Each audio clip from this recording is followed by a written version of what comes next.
बिहार विधानसभा चुनाव के लिए धुआंधार प्रचार अभियान जारी है। प्रधानमंत्री नरेंद्र मोदी ने आज आरा और नवादा में विशाल जनसभाएं की। अब से थोड़ी देर पहले उन्होंने पटना में विशाल रोड शो किया, जिसमें लाखों की संख्या में लोग सड़कों के किनारे किनारे खड़े होकर प्रधानमंत्री की एक झलक पाने के लिए आतुर दिखे। प्रधानमंत्री ने अपनी रैलियों में कांग्रेस और राजद पर जमकर प्रहार किया है। बिहार के चुनावी रण में एनडीए के लिए प्रचार करने पहुंचे प्रधानमंत्री नरेंद्र मोदी ने कांग्रेस राजद पर जोरदार हमले किए। आरा और नवादा की जनसभाओं में पीएम ने बिहार की डबल इंजन सरकार की उपलब्धियां गिनाई। आरा की जनसभा में पीएम ने एनडीए का विकसित बिहार का संकल्प सामने रखा।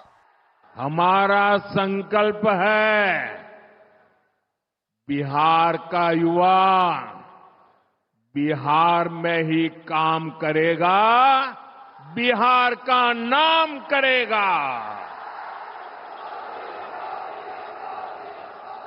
इसके लिए आने वाले वर्षों में 1 करोड़ रोजगार देने का ऐलान किया गया है।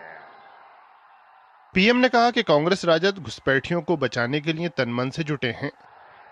पीएम ने तुष्टीकरण, परिवारवाद और जंगलराज को लेकर कांग्रेस राजद पर जमकर प्रहार किया।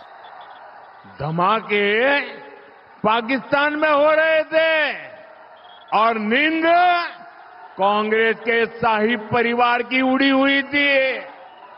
आज तक पाकिस्तान और कांग्रेस के नामदार दोनों ही ऑपरेशन सिंदूर के सदमे से बाहर नहीं निकल पाए। पीएम ने कांग्रेस और राजद की अंदरूनी लड़ाई का जिक्र किया। कहा, कांग्रेस सीएम पद पर राजद नेता का नाम तय करना नहीं चाहती थी, लेकिन राजद ने कांग्रेस की कनपट्टी पर कट्टा रखकर अपनी बात मनवाई। आरजेडी ने कांग्रेस की कनपट्टी पर कट्टा रखकर सीएम पद चोरी कर लिया। घोषणा करवा के रहे, फिर जबरदस्ती कांग्रेस से सीएम उम्मीदवार को समर्थन की घोषणा कराई गई, कट्टा रख करके। नवादा की जनसभा में पीएम ने कहा कि केंद्र सरकार माओवादी, आतंकवाद जैसी चुनौतियों से तेजी से निपट रही है। इसे देखकर अर्बन नक्सलों की नींद उड़ी हुई है। कांग्रेस राजद के झगड़े का जिक्र करते हुए पीएम ने कहा कि दोनों एक दूसरे के बाल नोचने में लगे हैं।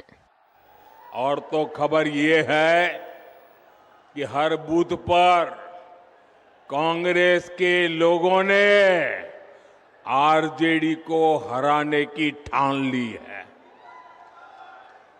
आप देखिएगा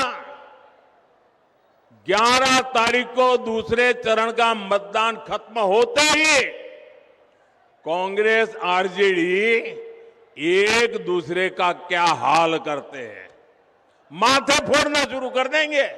पीएम की जनसभाओं में उमड़ा जनसमूह जोश से भरा नजर आया। पीएम ने कहा कि बिहार ने फिर एक बार एनडीए सरकार का संकल्प ले लिया है। Bureau report, DD news. और बिहार विधानसभा चुनाव में राजनीतिक दलों के दिग्गज और स्टार प्रचारक चुनावी रैलियों को संबोधित कर रहे हैं और पूरा का पूरा चुनावी परिदृश्य चुनावी अखाड़ा बन गया है। सभी दल पहले चरण के चुनाव से पहले जनता को लुभाने के लिए और वोट पाने के लिए तर्कश से हर तीर आजमा रहे हैं। जनसभाओं में रोजगार, विकास और विकसित बिहार की बातें हो रही हैं, तो वहीं भ्रष्टाचार और जंगलराज का शोर भी चुनाव में सुनाई दे रहा है। जैसे जैसे बिहार में पहले चरण के चुनाव का दिन नजदीक आ रहा है, राजनीतिक दल चुनाव प्रचार में पूरा दमखम लगा रहे हैं। बिहार राजनीतिक दलों के दिग्गजों का अखाड़ा बन गया है। स्टार प्रचारक मैदान में हैं और जनता को लुभाने का कोई मौका नहीं छोड़ रहे हैं। एनडीए विकास, रोजगार और लालू राबड़ी के जंगल राज के नाम पर वोट मांग रही है, तो वहीं तेजस्वी यादव इन वादों को जुमला बता रहे हैं। मुजफ्फरपुर में एक जनसभा में केंद्रीय गृह मंत्री अमित शाह ने राजद अध्यक्ष लालू प्रसाद यादव और विपक्षी दलों पर तीखा प्रहार किया। उन्होंने लालू यादव को घोटालों का सरदार बताया और कहा कि बिहार में जंगल राज वापस लाने की कोशिश की जा रही है। अमित शाह ने लालू राबड़ी पर चारा घोटाला, लैंड फॉर जॉब घोटाला होटल बेचने का घोटाला और अलकतरा घोटाला का जिक्र किया और मुजफ्फरपुर जिले की 11 विधानसभा सीटों पर एनडीए को वोट देने की अपील की। एनडीए के सहयोगी दल लोक जनशक्ति रामविलास ने विकसित बिहार के निर्माण के लिए पीएम मोदी और मुख्यमंत्री नीतीश कुमार की जोड़ी को अहम बताया। आपका वोट बिहार को जंगल राज से बचाने के लिए देना। ये लालू राबड़ी के समय में 15 साल में बिहार का जो पतन हुआ, वही जंगल राज आज कपड़े, चेहरा और भेष बदलकर फिर से आने वाला है। लोगों के मन में डबल इंजन की सरकार को लेकर विश्वास बढ़ाया है। केंद्र में प्रधानमंत्री, प्रदेश में मुख्यमंत्री नीतीश कुमार जी, ये एक ऐसी जोड़ी है, जैसे कल प्रधानमंत्री जी ने भी कहा कि नरेंद्र और नीतीश की ये जोड़ी है जो सही मायनों में बिहार को एक विकसित राज्य बनाएगी। अगले 5 साल बहुत महत्वपूर्ण होंगे बिहार के लिए, एक स्वर्णिम काल के तौर पर होंगे, गोल्डन एरा के तौर पर। तेजस्वी यादव इन दिनों जनता के बीच तेजस्वी प्रण का प्रचार करने में जुटे हैं और महागठबंधन भी सत्ता में वापसी का सपना संजोए हुए है। महागठबंधन में सहयोगी की भूमिका निभा रही कांग्रेस भी चुनाव में काफी एक्टिव है। बेगूसराय में कांग्रेस नेता राहुल गांधी ने सत्ता में वापस आने पर सर्वोत्तम शिक्षा देने की बात कही। उधर आरजेडी से निष्कासित लालू राबड़ी के बड़े बेटे और जनशक्ति जनता दल के प्रमुख तेज प्रताप यादव ने तेजस्वी यादव के अभी से सरकार गठन की बातों पर चुटकी ली। हम ऐसी यूनिवर्सिटी खोलेंगे जहां पूरी दुनिया से लोग लाइन लगाकर बिहार में आके पढ़ाई करने की कोशिश करेंगे। आप में इतनी नॉलेज है, इतनी समझ है, आप दुनिया के शिक्षा के सेंटर बन सकते हो। महागठबंधन की सरकार बनने जा रही है। 14 तारीख को रिजल्ट आने वाला है। 18 तारीख को शपथ होगा।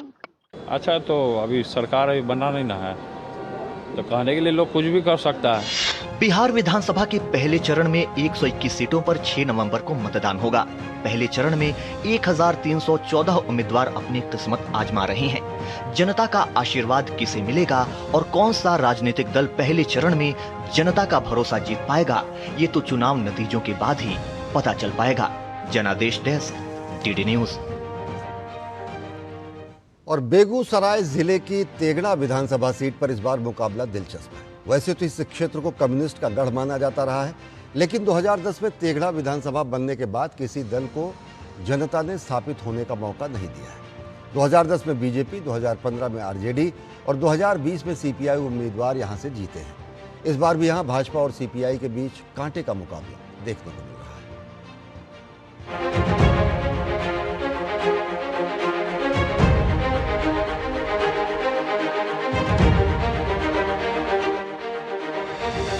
तेघड़ा विधानसभा बेगूसराय लोकसभा क्षेत्र का लाल दुर्ग कहलाता था। यहाँ हवा बदली, सियासत बदली, लेकिन लाल झंडे के तले किसान, मजदूर और मजदूर यूनियन अपना अक्स तलाशते रहे।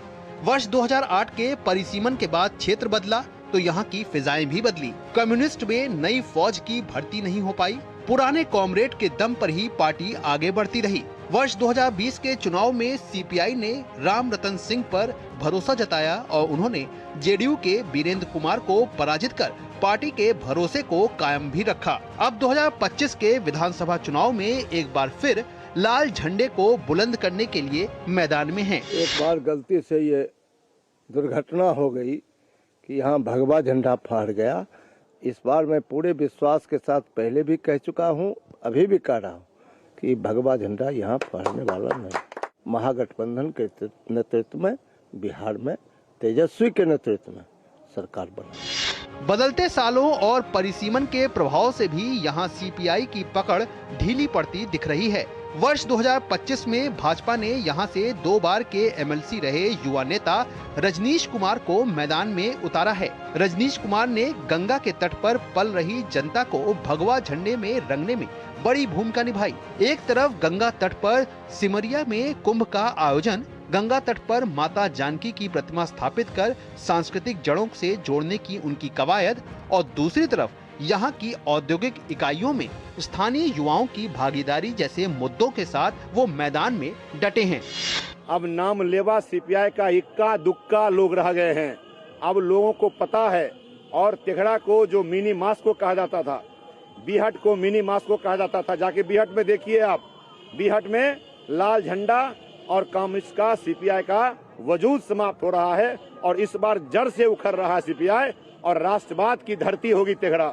यह अंतिम विधायक साबित होंगे सीपीआई के रामरतन बाबू और इसके बाद सीपीआई का विधायक यहाँ नहीं होगा।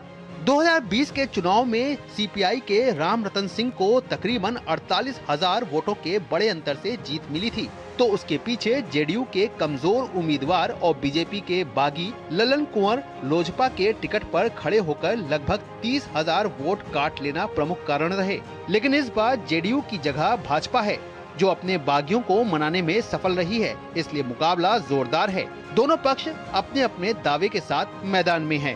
सभी लोग मिलकर भारतीय जनता पार्टी को, भाई रजनीश कुमार जी को भारी बहुमत से भारी मोहब्बत से जिताएंगे। रतन सिंह विधायक रहते हुए बजलपुरा में डिग्री कॉलेज की स्थापना उन्होंने किया है और सबसे ज्यादा शिक्षा के क्षेत्र में उन्होंने काम किया है। वामपंथ जो है वो सिर्फ अलगाववाद और बांग्लादेशी घुसपैठिया समर्थक है, उसका जो है सो यहाँ पर किला दफनाया जा रहा है। तेघड़ा न सिर्फ ऐतिहासिक दृष्टि से महत्वपूर्ण है, बल्कि ये क्षेत्र बिहार की बदलती राजनीतिक धारा का भी प्रतीक बना है। इसलिए विधानसभा चुनाव के इस संग्राम में सबकी नजरें इस बात पर होंगी कि लाल झंडा अपना गढ़ बरकरार रख पाएगा या फिर बदलती राजनीतिक धारा में भगवा ध्वज लहराएगा। तेघड़ा विधानसभा हाई प्रोफाइल सीटों में से एक माना जाता है, क्योंकि आज भी इस सीट को लेनिनग्राद कहा जाता है और यहाँ एक कड़ा मुकाबला लाल झंडे और भगवा झंडे के बीच में है। कैमरामैन संजय जैना के साथ धीरज कुमार, डीडी न्यूज, तेघड़ा।